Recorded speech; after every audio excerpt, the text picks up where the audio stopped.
Alors là, c'est l'élément numéro 6 que je vais devoir mettre sur YouTube parce que je pense pas que ça va durer 10 minutes 20.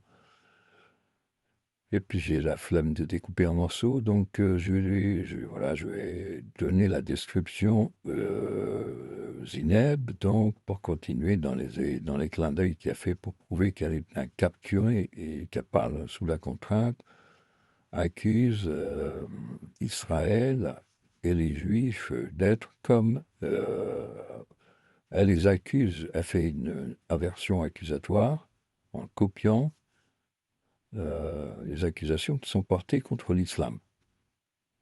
Et plus précisément, en fait, contre les musulmans, là, pour le coup. À savoir de ne pas avoir de capacité suffisante de renoncer à l'islam, de refuser l'islam. C'est-à-dire, l'islam est accusé, et c'est légitime, c'est une accusation légitime, les musulmans, pardon, sont accusés de croire au Coran et de croire vraiment que c'est la parole d'Allah à la virgule près. Et avec tout ce que comporte le Coran, donc la sourate 9 qui appelle au djihad et qui appelle à tuer toute la planète, sauf si les gens se soumettent et se mettent à obéir à l'islam. Le Coran est clair là-dessus. Et il appelle à tuer. Alors, il met un ordre, d'abord les juifs, ensuite les mécréants. Mais enfin, d'une manière, après, c'est désordonné au moment où ils appliquent le djihad, hein. Mais comme l'a appelé Barjafil, et j'ai mis au moins 10 dans 10 ou 15 tweets la même vidéo où il explique que Daesh, les talibans appliquent l'islam à la virgule près, appliquent parfaitement l'islam. Ce sont des modèles dans l'application de l'islam. Il ne dit pas que ce sont des exemples à suivre, parce qu'il ne dit pas qu'il faut suivre l'islam, mais il dit qu'on ne peut pas mieux suivre l'islam que Daesh, Al-Qaïda, les talibans, etc. Et donc après, il déroule tout un discours qui en gros est une manière, c'est un guide pour apostasier sans le dire, quoi, puisqu'on sait que les gens qui apostasient officiellement sont exécutés, même en Occident, par leur famille, leurs cousins, enfin le quartier. Donc, cette accusation qui est portée contre l'islam, c'est ce que je viens de dire, quoi. Vrai ou faux, on ne croit pas, peu importe. Il suffit de vérifier et il suffit d'aller tester, il suffit d'aller mesurer si c'est vrai ou si c'est faux. C'est pas à moi de.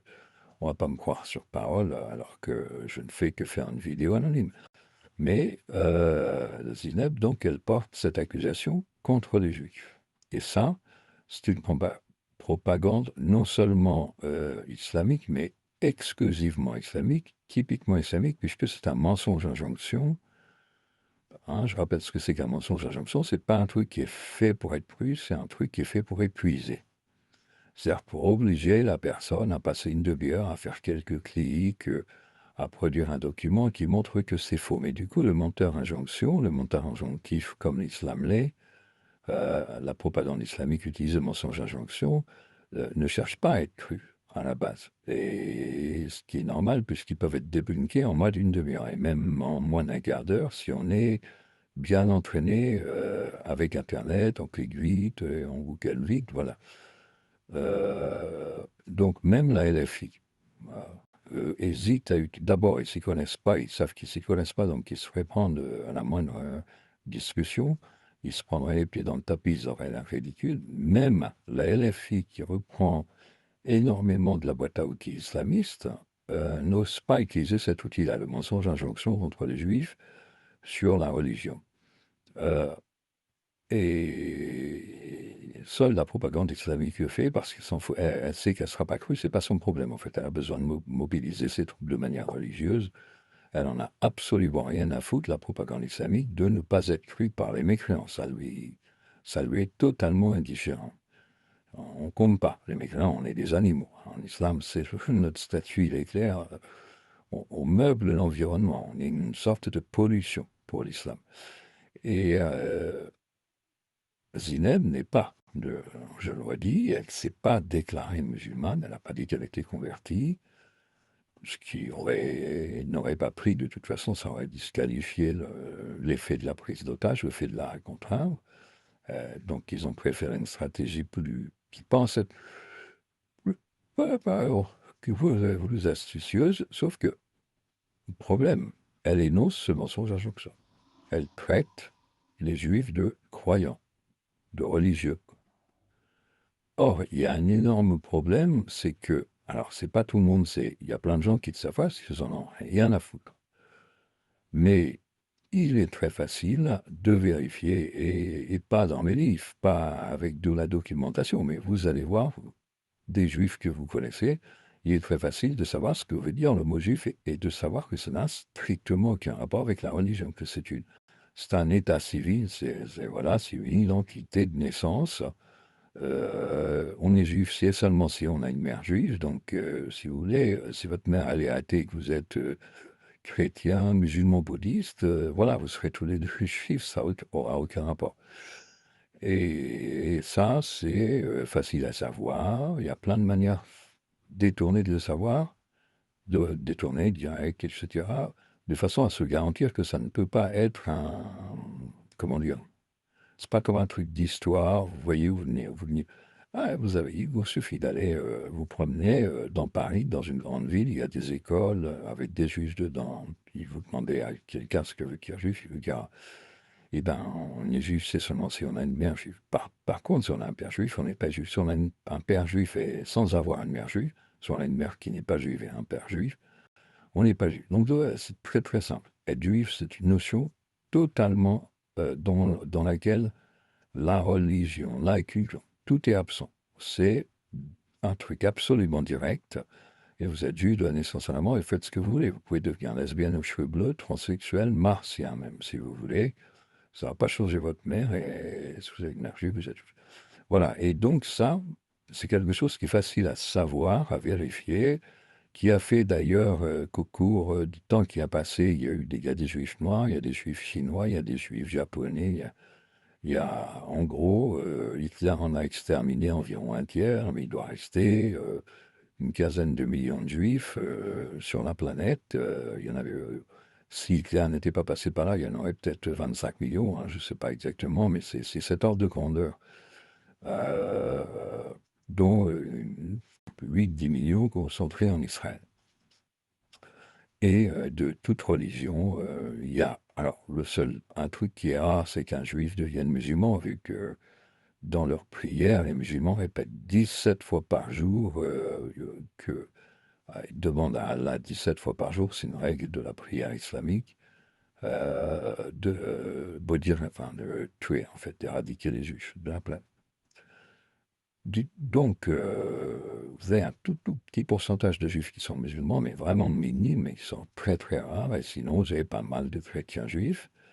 Vous avez beaucoup de juifs, enfin beaucoup, en proportion peu, mais en nombre, plusieurs millions de juifs, environ 20% des juifs, sont... Ouais, j'ai des problèmes, bref, d'application pour enregistrer. Donc environ 20% des juifs sont adeptes de l'Ancien Testament sans être adeptes du Nouveau. Donc on dirait qu'ils sont d'une religion qui s'appelle le judaïsme. Ce n'est pas vraiment non plus une religion, puisque la Bible, c'est l'Ancien Testament plus le Nouveau.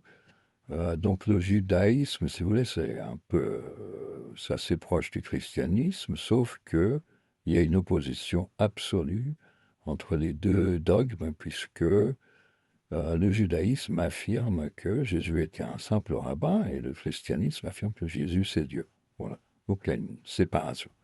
Mais ils partagent ce qu'on appelle l'Ancien Testament, quoi, qui est pas, voilà, qui est un livre qui n'a pas un statut très défini, qui est... alors, dans le judaïsme, ça s'appelle la Torah, et la Torah est un livre qui est cher au cœur des Juifs, au sens où eux aussi, ils veulent, enfin, quand je dis là le cœur des Juifs, aussi bien les Juifs athées, les Juifs agnostiques, la plupart des Juifs, 80% sont agnostiques, ou déistes, ou agnostiques, mais ça n'empêche qu'ils veulent pas, c'est un peu comme les athées français, qui veulent pas qu'on détruise des églises, non pas parce qu'ils pensent que Jésus c'est Dieu, que les religions c'est sérieux, mais qu'ils estiment que ça fait partie du patrimoine culturel, que ça peut être beau, que ça peut décorer une ville, que ça peut structurer, voilà. Donc vous avez une relation au judaïsme et à la Torah du peuple juif qui peut se comprendre un peu en pensant à la relation des Français avec les églises ou des Espagnols avec les églises, etc. Autrement dit, bon, il n'y a pas, en gros, on va dire, il n'y a pas tellement de religion. Alors l'avantage en plus quand vous êtes juif, c'est que pour le coup, vous n'êtes pas harcelé, enfin, vous n'êtes pas censé être harcelé par les prosélytes du christianisme ou de l'islam. C'est-à-dire que si vous répondez je suis juif, ils vont alors, je parle des musulmans sympathiques ou des prosélytes chrétiens sympathiques, hein, je ne parle pas des radicaux. Ils vont vous dire ah, ok, ah ouais, si tu es juif, on ne va pas t'embêter avec nos religions, puisque justement, le judaïsme ne joue pas tant un rôle de religion que de testament récupéré par les autres, mais qui initialement s'adresse au peuple de cette époque, qui a donné naissance, si vous voulez, à la notion de, de, de, de, de peuple par descendance. C'est-à-dire pas ce qui a donné naissance à un moment ou à un autre, on a dit t'es juif, c'est seulement si t'es une mère juive.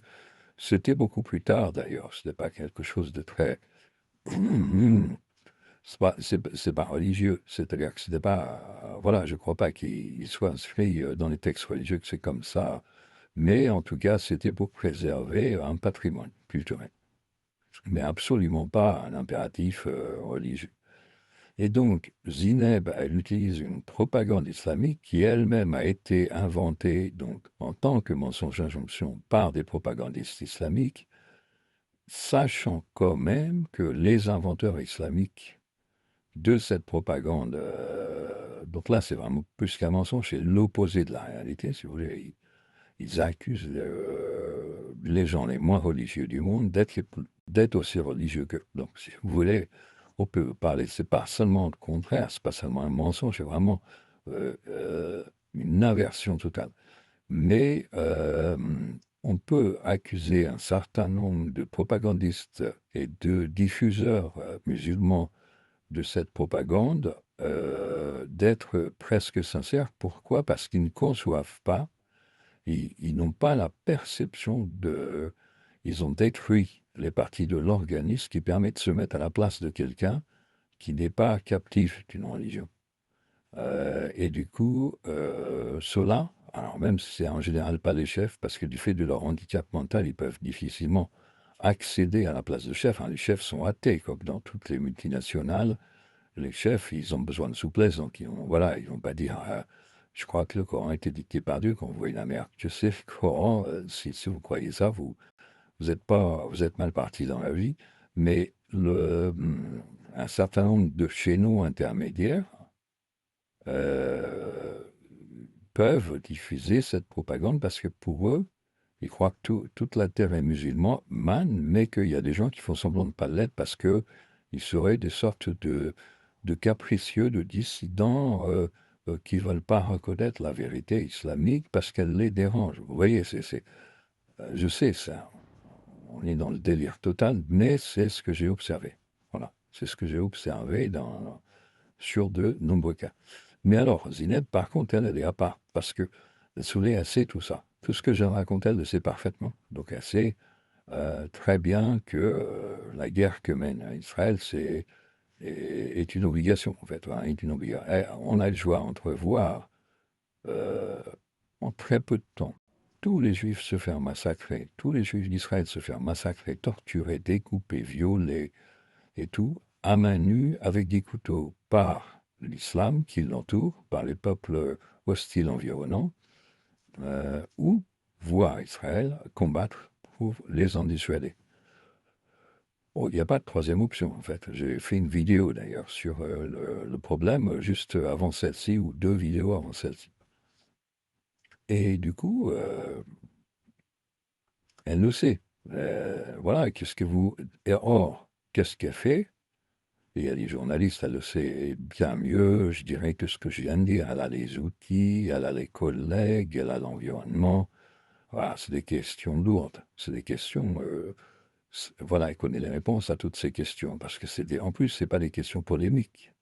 Le fait que les Juifs soient agnostiques, on leur en veut pas. Enfin, il n'est pas remis en question leur agnosticisme ou leur athéisme ou leur, voilà, leur je m'en foutiste, en fait.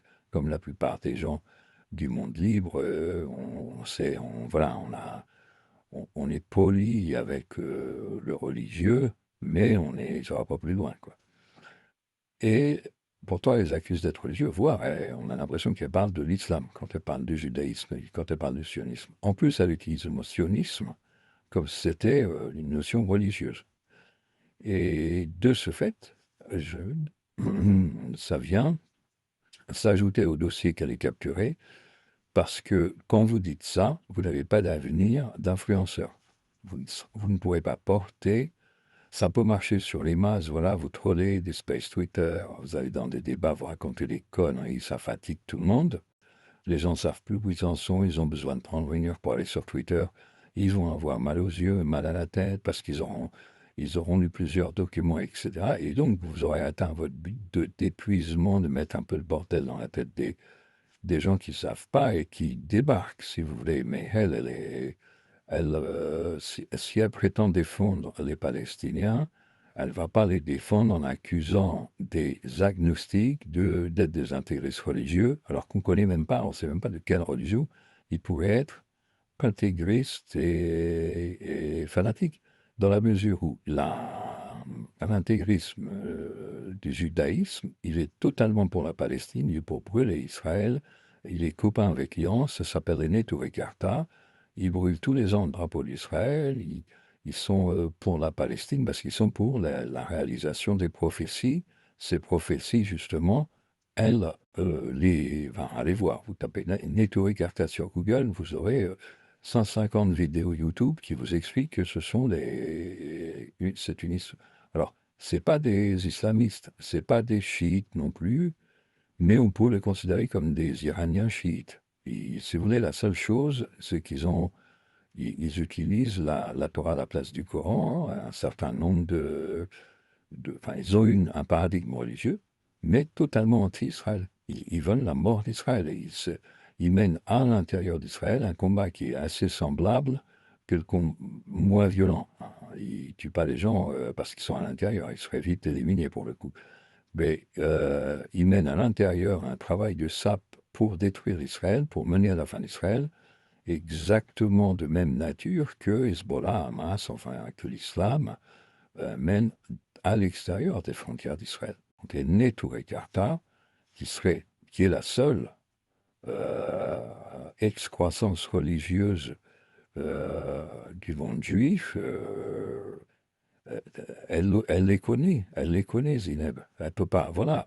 Donc, en mentant, en faisant croire que ce sont les Neturei Karta, donc les intégristes religieux juifs, qui seraient dans cette histoire de sionisme, etc., elle ne peut toucher que des gens qui ne sont pas au courant, et ça va servir absolument à rien. Donc là encore, c'est un clin d'œil.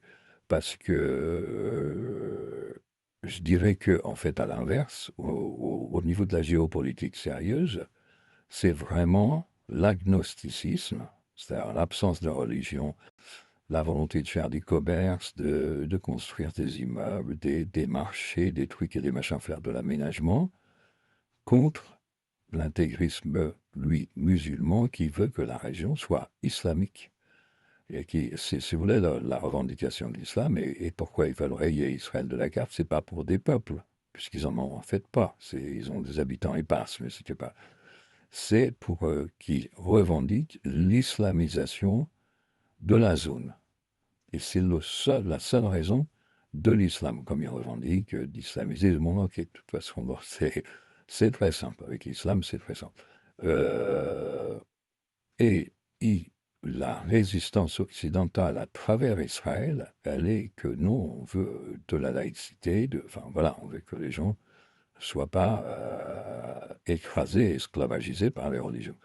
Et c'est pour ça que l'Occident soutient Israël. Qu'est-ce que vous imaginez que l'Amérique, l'Europe, ce qu'on appelle l'Occident en général, les gens qui font des gay pride, les gens, bref, tout notre monde avec tous ses défauts, qu'est-ce que comment Zineb El Rassoui, imaginons un seul instant qu'elle soit soumise à des contradictions. Là, ce n'était pas le cas, mais imaginons un seul instant qu'elle ait à répondre à des questions et du coup, elle ne le fera pas. Et c'est rusé de sa part pour échapper à ses maîtres chanteurs. Qu'est-ce qu'elle répondrait à quelqu'un qui dirait, ouais, il est où le délire religieux dans le soutien de l'Occident à Israël? Enfin, est-ce que Macron, est-ce que la reine d'Angleterre, est-ce que les Américains, les présidents américains, seraient en fait secrètement des adeptes d'Ennetou Carta ou d'une religion sioniste. Enfin, voilà, faudrait. Alors après, vous pouvez toujours dire que c'est caché, c'est les reptiliens, c'est tout ça, c'est le Da Vinci Code, etc. Après, je vais m'arrêter là. Mais bon, bref.